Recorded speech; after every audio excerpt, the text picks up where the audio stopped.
pour ce film, Sylvain? C'est dû à quoi, à ton avis? Je ne sais pas, à votre indulgence. Qu'est-ce qui fait, à ton avis, que ça donne autant de résonance, tout le travail que tu as fait autour de cette solitude, de cette cabane, aussi bien dans le bouquin, dans les bois de Sibérie, dans les forêts de Sibérie, que le film? Moi, ça m'est assez difficile de répondre à cette question parce qu'il me semble que vouloir passer quelques mois dans une cabane, c'est quelque chose qui s'apparente au rêve d'enfant, à l'envie de, tout d'un coup, l'envie que j'imagine on ressent tous, puisque nous sommes tous des voyageurs ici, l'envie de, tout d'un coup, de sortir un peu du carcan de ses habitudes, de simplifier sa vie, enfin voilà, des choses qui sont extrêmement simples. J'ai beaucoup de mal, moi, à parler de cette histoire parce que d'abord, j'ai écrit un texte pour essayer d'expliquer pourquoi j'avais fait ça, et puis surtout parce qu'il me semble qu'il y a quelque chose qui, là, sans du tout essayer de faire une pirouette, mais quelque chose qui participe de la grande banalité, en fait, d'avoir envie tout à coup de tirer sur cette vie un peu trépidante, un peu sophistiquée qu'on peut mener dans une ville, de vouloir tout d'un coup tirer un rideau, et puis ralentir le temps, et puis essayer de se resserrer autour de quelques pensées, de quelques objets. J'ai l'impression que ce sont là tous les motifs qui nous poussent à un moment à partir voyager. Alors, c'est peut-être pour ça que cette expérience a plu. Je crois que ce qui plaît là-dedans, ce n'est pas ce film, c'est l'idée de la cabane. D'ailleurs, je précise juste une toute petite chose, c'est que nous sommes beaucoup à vivre selon l'esprit de la cabane, si on peut appeler ça comme ça. Et j'en veux pour preuve qu'il y a là un garçon qui s'appelle David Lefebvre, qui vient de sortir un livre aux éditions Transboréales qui s'appelle Solitude australe. Je viens de l'avoir dans les mains, j'ai commencé à lire, et j'ai trouvé beaucoup de résonance avec mes propres amours pour la cabane. Et ça s'appelle Chronique de la cabane retrouvée. Il est là en plus, David Lefebvre. Alors, j'ai l'impression qu'il y a comme ça beaucoup de frères de cabane. Oui, mais il y a aussi de plus en plus de week-ends aussi dans les cabanes perchées. On a l'impression. Non, mais c'est vrai, on a l'impression que chacun voudrait trouver un lieu, alors que ce soit dans la forêt de Fontainebleau, dans une cabane perchée, pour un week-end en amoureux. Enfin, je sais pas, il y a vraiment. Il y a quelque chose effectivement, de trouver ces petits lieux à soi où on peut recréer quelque chose, se retrouver. Mais c'est exactement ça. La cabane, c'est la possibilité de créer un monde sans par ailleurs prétendre vouloir le changer. Moi, je n'ai jamais été très militant. Quand je vois des gens dans la rue avec des pancartes qui appellent au changement, mais je prends une rue de traverse pour m'en aller, parce que je trouve qu'il y a quelque chose d'assez vain à imaginer qu'on va changer le monde. Et pourtant, on peut le créer, on peut créer son propre monde quand on va dans une cabane, sans nuire trop au monde qui est autour de soi, mais sans non plus subir les dictates du monde que parfois l'on supporte. Parfois, on est obligé de supporter. Donc, il y en a une équation, moi, qui me semblait très intéressante. La cabane, c'est vrai, c'est d'ailleurs la raison pour laquelle les enfants, qui sont des êtres libres, aiment tellement les cabanes. C'est qu'ils savent très bien qu'on est tranquille quand on est dans la cabane. On échappe au regard des parents, on échappe à l'autorité et on se crée un monde onirique. Et d'ailleurs, il y a un écrivain allemand qui s'appelait Junger, un philosophe qui avait inventé un terme superbe qui s'appelle le recours aux forêts. Il disait quand on arrive à un degré trop important de sentiment que le monde est insupportable, il faut recourir aux forêts. Ce qu'il ne voulait pas dire, ce qui n'était pas une expression à prendre au pied de la lettre, ça ne voulait pas dire qu'il fallait aller absolument dans la forêt. Mais ça voulait dire qu'il faut recourir à ces forêts qui peuvent être intérieures. On peut tout à fait se replier dans le silence d'un appartement, dans le silence des livres, dans le silence d'une promenade en forêt proche de Paris, d'Île-de-France. Est-ce que l'expérience aurait été la même si ta cabane elle avait été sur une île, je ne sais pas, des Seychelles, par exemple? Avec une petite danseuse ukrainienne. Non, ça n'aurait pas été la même expérience. Non, alors, non, mais très sérieusement, ça n'aurait pas été la même expérience parce que je crois que moi, je suis géographe de formation. Enfin, j'ai suivi quelques vagues études de cancre, mais je crois beaucoup, moi, non pas au déterminisme, c'est-à-dire je ne crois pas que l'être humain et sa personnalité soient déterminés par les conditions du pays, du sol sur lequel il marche et du climat dans lequel il baigne, mais je crois que tout de même il y a une impression que notre personnalité, notre nature, comme on disait autrefois, est imprégnée par le sol et l'espace dans lequel on se meut, du verbe se mouvoir, pas du verbe meugler. Donc l'espace dans lequel on se meut est un endroit qui vous influence, Et moi, l'espace qui correspond à ma couleur intérieure, c'est l'espace forestier autour du 50e parallèle. C'est là où je me sens bien. Je me sens là dans mon liquide amniotique de voyageur. Je suis sûr que chacun ici, dans cette salle, a un endroit qui lui correspond plus. Et d'ailleurs, parfois, c'est toujours pour de mystérieuses raisons, on ne sait pas pourquoi. Tout d'un coup, on descend d'un avion, on se dit, ah tiens, là, c'est chez moi. On reconnaît quelque chose qui est de l'ordre presque du mystère, bien que moi, je n'ai rien de russe. Je n'ai rien non plus de forestier, sinon peut-être mon prénom, je m'appelle Sylvain. Mais c'est vrai que quand j'arrive dans une forêt, j'ai l'impression tout à coup que je rentre chez moi. Je suis un peu, vous savez, comme la hache du bûcheron.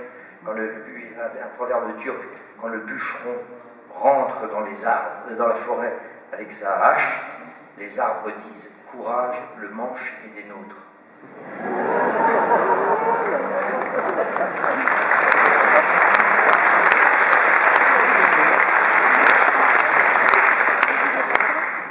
Et alors le bilan de ces 6 mois, est-ce qu'il y a eu une révolution intérieure qui s'est produite? J'ai vu que tu buvais beaucoup de vodka, là tu n'en prends plus, alors je ne sais pas. Non, parce que demain je vais courir le Paris-Versailles, là. Alors je me suis dit, je vais pas commencer, je boirai demain avant le départ, mais pas ce soir.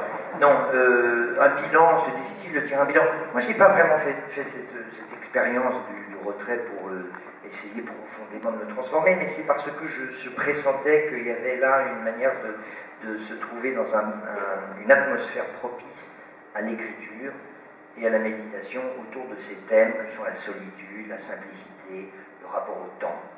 C'était ça beaucoup aussi qui m'a poussé à faire ce voyage, c'est que je voulais tout à coup ne plus être en train de courir après le temps. Moi, je suis un être assez agité de nature, assez confus, assez dispersé, assez fragmenté, et la cabane était une sorte de lieu où j'allais vous savez, un peu comme, enfin, c'était comme un asile, un peu, où on va se mettre en maison de repos, quoi. Et donc j'avais besoin de ça pour me calmer mes chaudières intérieures. Et ça a très bien marché, car j'avais une camisole chimique, qui était à vodka, j'avais cet endroit où je ne pouvais absolument rien faire d'autre que les quelques gestes nécessaires au fonctionnement de la cabane, et tout ça m'a beaucoup apaisé.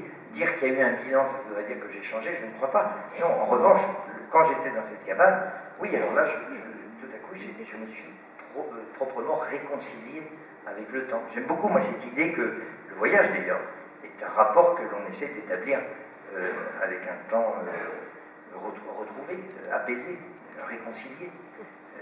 Je suis très sensible, moi, c'est une banalité, parce qu'on l'est tous, mais à de plus ou moins grand degré d'intensité. Moi, je suis très sensible au sentiment de la fuite du temps. J'ai l'impression qu'il y a quelque chose à se reprocher, il fout le camp comme ça, enfin, c'est inouï la rapidité avec laquelle le temps passe.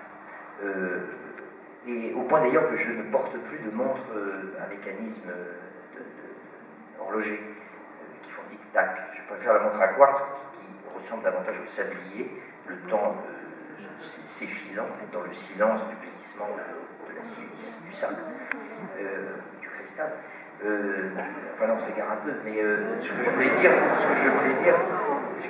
c'est que la cabane permet tout à coup de se lever le matin et de se dire j'ai 24 heures devant moi qui me sont offertes, comme 24 pages blanches, comme 24 fleurs à cueillir, et qu'il n'y aura aucune intrusion de l'autre. Ça n'est pas misanthrope de dire ça, mais c'est simplement que j'ai tout à coup devant moi une durée qui ne va pas être sectionnée, qui ne va pas être fragmentée, et je vais enfin pouvoir vivre une journée dont je ne martyriserai pas la richesse qui est le fil continu et linéaire de la durée. C'était ça que j'étais allé chercher moi dans cette cabane.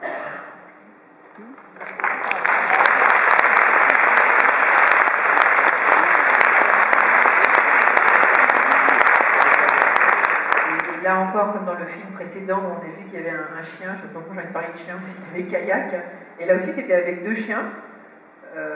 Qu'est-ce qu'ils sont devenus, la séparation D'abord, mes 2 petits chiens m'ont beaucoup appris. Moi, j'avais une prévention à l'égard des chiens. J'aime mieux les chats, pour pas mal de raisons. La première, c'est qu'il n'y a pas de chien policier, de chat policier, je veux dire. La deuxième, c'est que quand vous écrivez, moi j'écris beaucoup chez moi, tout ça, j'ai un bureau qui est très désordonné, avec j'aime bien écrire à la plume, alors j'ai des flacons d'encre de Chine, des choses comme ça. Un chat est capable de traverser le bureau d'un écrivain sans rien renverser, alors que vous mettez un épagneul breton sur votre bureau d'écriture, ça devient Hiroshima.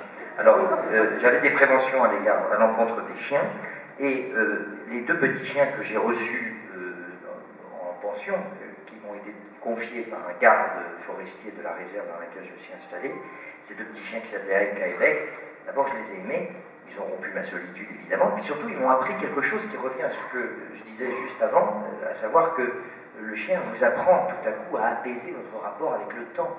Quand vous contemplez un chien, vous n'avez plus envie de maîtriser le temps, vous n'avez plus envie de le martyriser, vous n'avez plus envie d'en être le maître. Vous regardez le chien qui se contente d'être là, de regarder ce qui se passe au moment où ça se passe, d'être content quand la pitance arrive, de s'extasier de la moindre nouveauté. Et le chien est un maître en termes de rapport philosophique entretenu avec le temps. Alors qu'est-ce qu'ils sont devenus? C'était ta question. Eh bien, je les ai pas ramenés, ça aurait été un mauvais service à leur rendre que de les amener dans mon appartement à Paris, ces deux pauvres petits chiens. Donc ils ont été confiés à la garde du garde forestier qui me les avait donnés.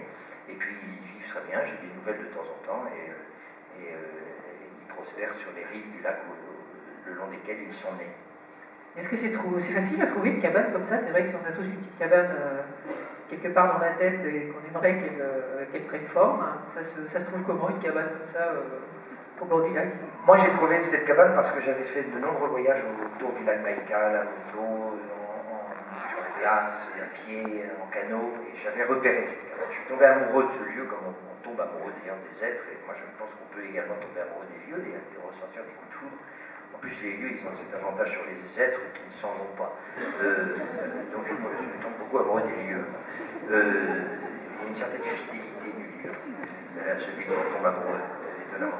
Et j'ai repéré cette cabane et je me suis dit que c'était là où je voulais vivre parce qu'il y avait là la conjugaison de tout ce que j'aimais, l'eau, la montagne, la forêt, des symboles très forts, une beauté absolue, architecturée. Enfin, j'espère que les images transmettent cette beauté du Baïkal dont je sais que beaucoup d'entre vous connaissent les bords. Et moi, je voulais vivre à cet endroit parce qu'il y a une réserve naturelle, qui s'appelle la réserve Baïkal-Léna, qui est une réserve protégée. Alors les Russes, qui sont toujours très grandiloquents, appellent ça un polygone de la biosphère. Bon, ça veut dire que c'est une réserve. Bon, ça t'a quand même pas totalement passé des envies de voyage? Ah non, pas du tout. Non, pas du tout. Absolument pas. Non, ça m'a confirmé dans l'idée que, d'abord, l'immobilité, le séjour, l'immersion avait une vertu qui était de vous obliger à mieux regarder, à mieux écouter, à mieux observer, puisque dans le cas d'un séjour, contrairement à un voyage, ça n'est pas le défilement kilométrique qui vous apporte la diversité des sensations et la variété des spectacles. C'est votre œil qui est obligé d'aller fouiller dans le spectacle toujours renouvelé des raisons de s'émerveiller, et c'est votre œil qui doit détecter les très légères nuances que le temps a imprimées sur l'espace. Donc il y a un exercice qui est magnifique, qui est l'exercice du contemplateur immobile. Et puis la deuxième chose que ça m'a appris, cette histoire, c'est que le fait de savoir qu'il y a une cabane dans la forêt qui peut vous accueillir un jour, dans laquelle vous pouvez passer quelques temps, est quelque chose de très consolateur et qui vous renforce beaucoup. Parce que c'est comme un bateau qui tout à coup a trouvé son havre et son port. Mais ça ne veut pas dire que j'arrête de voyager. Maintenant, depuis, d'ailleurs, je suis revenu il y a un moment quand même déjà, et j'ai fait quelques voyages qui m'ont porté dans pas mal d'endroits. Sauf la Russie d'ailleurs, puisque je suis interdit de séjour là-bas maintenant depuis 1 an et demi, et pour des raisons administratives tout à fait inintéressantes, mais qui m'agacent un peu. Ah bon, t'es blacklisté? Oui, mais ça y est, ça va pas. Ça va se régler. Ça va se régler. Et le prochain voyage? J'aimerais bien maintenant repartir dans des forêts, mais dans du Nouveau Monde, des forêts du Nouveau Monde, et aller sur les eaux avec un canoë, mais dans le sens du courant. C'est mon côté opportuniste. C'est le seul que j'ai d'ailleurs, sur un canot. Donc, et là, tes prochaines lectures, j'ai vu, qu'est-ce que tu as acheté à la librairie? Ça, c'est un petit livre qui s'appelle Jamila de Chingiz Aitmatov, dont Aragon disait c'est la plus belle histoire d'amour du monde. Et Chingiz Aitmatov, c'était un écrivain kirghize qui a écrit en kirghize une histoire d'amour sublime. Enfin, ça ressemble à du Roméo et Juliette. Et voilà, je lis ça en ce moment et c'était Donc tu ne l'avais pas emmené dans la cabane parce que t'étais quand Non, même dans la cabane, j'avais apporté 80 livres, et ça avait été d'ailleurs la plus grosse partie de ma préparation logistique. Ça a été le choix, la détermination de ce que j'allais emporter comme lecture, parce que c'est très difficile de savoir dans quelle humeur on va se trouver dans 6 mois. Alors là, l'erreur serait de prendre que de la philosophie allemande, en se disant, voilà, je pars dans une cabane, je vais brûler comme ça un très haut degré de température intellectuelle, donc je vais prendre que du Kant et du Hegel, et puis tout d'un coup, au bout de 14 jours de pratique des métaphysiciens allemands, vous tueriez votre chien pour un polar, quoi, oui. Donc, il faut faire attention, il fallait que je fasse attention à prendre un choix éclectique de livres. J'ai pris des poètes chinois, j'ai pris des romans, des bons gros romans américains, j'ai pris pas mal de poésie, j'ai pris un petit peu de philosophie. Et puis alors, j'ai fait une erreur, c'est de prendre l'amant de Lady Chatterley. Parce que après 5 mois dans la cabane, les pamoisons de Constance dans ces bois d'Angleterre, ça donne de mauvaises pensées, comme on disait dans les établissements catholiques autrefois. Donc j'étais obligé d'entrecouper ma lecture de Lady Chatterley de bain froid dans le Baïkal.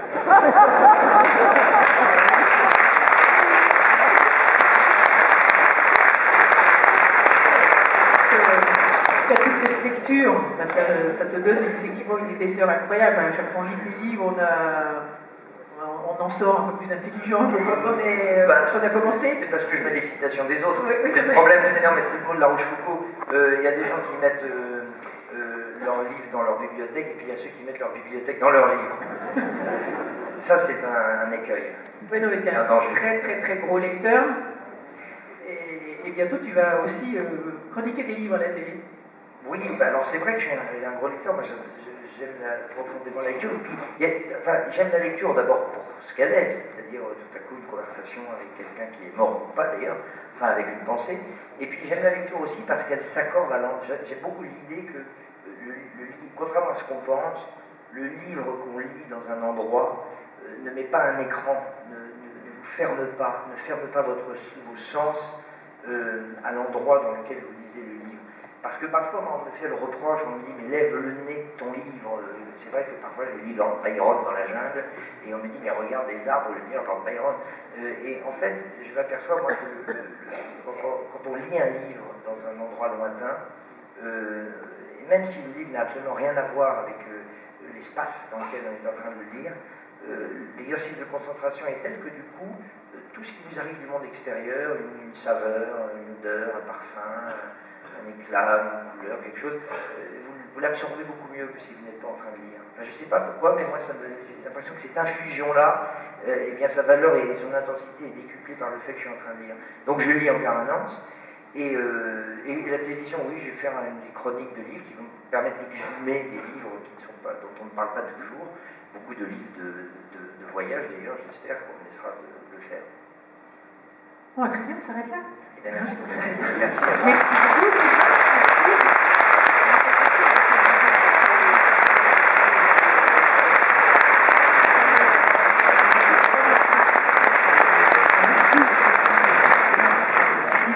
Donc, il n'y a pas